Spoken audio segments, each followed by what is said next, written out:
Salut à tous, c'est Yas et j'espère que vous êtes tous très bien. Donc aujourd'hui on se retrouve tout simplement pour une vidéo. On va faire une analyse de Cancelo tout simplement, qui lui va bientôt rejoindre le Barça normalement si tout se passe bien. Donc voilà, ça va être une vidéo assez détaillée avec plein d'informations etc. Donc juste avant que la vidéo ne commence, n'hésitez pas à vous abonner et à liker. Et surtout je vous dis comme d'habitude bonne vidéo à tous. Donc voilà, j'ai décidé de vous répartir cette vidéo en plusieurs plans. Donc on va voir dans un premier temps, on va parler des informations sur son arrivée, quand est-ce qu'il va arriver, les sources etc.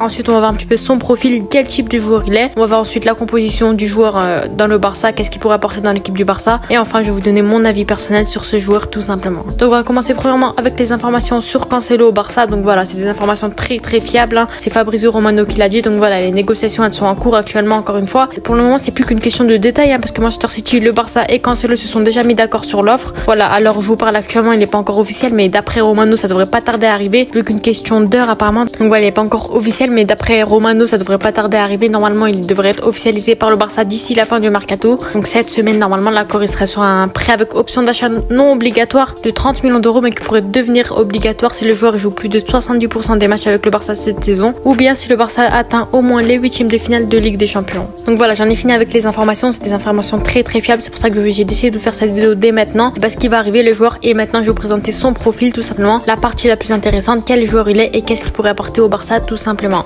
Donc actuellement il est évalué à environ 50 millions d'euros sur Transfermarkt, donc il a une énorme valeur. Le Barça il a quasiment fait un braquage hein. Donc voilà, il est âgé de 29 mois actuellement. Il est sous contrat avec Manchester City jusqu'en 2027 normalement. Voilà, l'année dernière il était prêté au Bayern Munich puisque Guardiola il comptait plus vraiment sur lui cette saison. Il lui a fait savoir, voilà, avec Kyle Walker déjà sur le côté droit qui a vraiment été très bon. Et en plus de ça, les arrivées de Nathan Ake et Akanji, il est vraiment plus du tout de classe. Guardiola il comptait plus sur lui, donc il a décidé de le club pour rejoindre après le Bayern Munich, l'énorme club de l'Allemagne. Donc voilà, après une saison assez compliquée au Bayern avec l'énorme concurrence avec Stanisic, Mazraoui, encore Pavard, mais il a quand même pu jouer quelques matchs hein. Il termine cette saison avec 21 matchs, 1 but et 5 passes D, donc en soi c'est pas si mauvais que ça, même si bien sûr pour un joueur comme celui-ci il méritait beaucoup plus de temps de jeu quand même. Malheureusement il a voulu chercher ailleurs parce qu'il savait qu'à City il allait pas avoir de temps de jeu, mais au Bayern il jouait quasiment jamais aussi, que ce soit avec Nagelsmann ou Tuchel en fin de saison. Après il a aussi des problèmes de comportement qui ont énervé la direction, mais le traitement qu'il a eu pour un joueur comme il est, bah c'est assez compliqué, assez surprenant. Voilà, c'était quasiment un gâchis hein. Voilà, il aurait pu rester à Manchester City, il aurait peut-être eu plus de temps de jeu quand même, parce que là à Bayern c'était assez compliqué. Après durant la Coupe du Monde il a pas été énorme non plus, faut pas se le cacher hein. On avait l'habitude d'un meilleur Cancelo que ça. Voilà, tellement que le coach portugais il a même décidé par le remplacer par Diego Dalot contre le Maroc et contre pas mal de gros matchs. Donc voilà, pour vous dire que vraiment avec le Portugal c'était assez compliqué. Cette saison 2022-2023 globalement c'était assez compliqué pour Cancelo, soit avec la sélection nationale, soit avec le Bayern. Franchement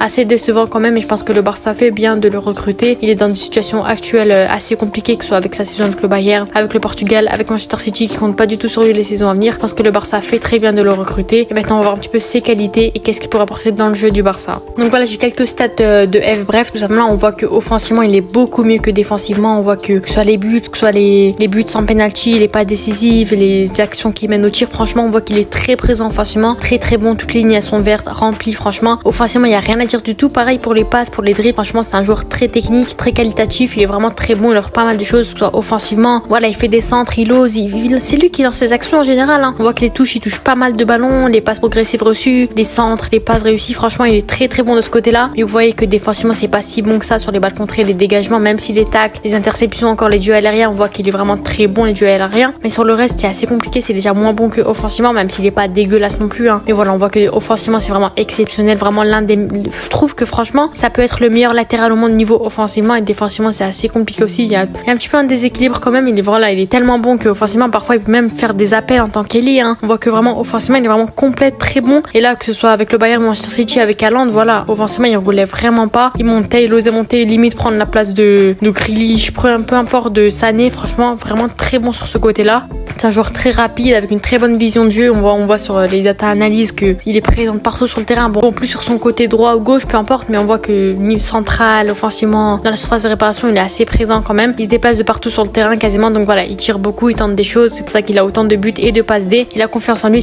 C'est comme ça, c'est un joueur comme ça qu'on a besoin au Barça, qui a confiance en lui, qui pourrait être très bon pour cette Ligue des Champions, pour cette Liga tout le monde. Il peut limite jouer l'élite tellement qu'il est très offensif, toujours en attaque. Mais voilà, c'est ce qui peut faire son point faible aussi. Et pour moi, ce que j'ai repéré, son point faible, ça reste la défense, où malheureusement il n'est pas si bon que ça. C'est compliqué pour lui. Ça reste pas le meilleur défenseur de tous les temps non plus. Il y a beaucoup mieux en tant que latéral défensif. Franchement, défensivement, ça fait un petit peu peur quand même pour une équipe du Barça. Comme ça, on avait l'habitude de voir Koundé, Araujo qui était exceptionnel défensivement, mais offensivement c'était assez compliqué. Là, on a un petit peu l'inverse. Défensivement, c'est un peu compliqué, même si c'est pas mauvais non plus, c'est pas dégueulasse non plus. Mais il peut mieux faire. On sait qu'il y a beaucoup plus de latéraux qui sont mieux défensivement que lui. Mais offensivement, je pense qu'il fait partie des meilleurs latéraux, les meilleurs offensivement au monde. Voilà, maintenant on passe à la composition probable avec Joao Cancelo si on le met dans notre équipe du Barça. Donc bien sûr, ça reste une à peu près similaire à celle qu'on a cette saison, mais avec Cancelo rajouté, donc Ter Stegen dans les cages, Balde à gauche et Joao Cancelo sur le côté droit. Donc on voit que ça nous fait des latéraux très très offensifs et défensivement ça fait un petit peu peur quand même. Les défenseurs centraux, on a Koundé et Araujo, et pourquoi pas alterner avec Christensen de temps en temps qui est vraiment très bon aussi. Mais le terrain, Gundogan, Pedri, De Jong, voilà, l'attaque, Lewandowski, Rafinha et Ansu Fati, et pourquoi pas Joao Félix s'il arrive au Barça cette saison. Franchement, ça ferait énormément plaisir. Mais globalement, voici la composition. Je pense que vraiment c'est très très beau à voir sur le papier. Voilà, on pourra avoir des alignements entre Balde et Fati qui pourront combiner. Pareil pour le côté droit, pour une fois, hein, Rafinha et Cancelo qui pourront combiner. Voilà, il va pas hésiter à monter en attaque comme Balde, il le fait déjà sur son côté gauche. C'est justement ce qui nous manquait dans cette équipe, hein, parce que Koundé, Araujo, défensivement sur le côté droit, c'était vraiment bon, mais offensivement, on voyait vraiment que ça manquait. C'est assez compliqué, mais après, on peut pas leur en vouloir non plus, hein, parce que c'est pas leur poste de base. Ils ont fait de leur mieux, ils ont essayé de combler ce poste à la place de Dest, de Sergio Roberto, qui était pas vraiment bon non plus, mais maintenant, avec Cancelo, je pense que vraiment que Rafinha et Lamine Yamal auront plus de liberté offensivement. Je pense que leur connexion sera plus que bénéfique. Vraiment, ça fait vraiment plaisir. Deux joueurs techniques comme ça, Cancelo qui fait des excellents centres, Rafinha aussi. Franchement, on aura le droit à du poulet cette saison, franchement exceptionnel. Et voilà, maintenant, je vais vous donner un petit peu mon avis personnel sur tout ça, sur l'arrivée de Cancelo, sur ce qu'il pourrait apporter au Barça, l'ambiance, son arrivée, le prix, etc.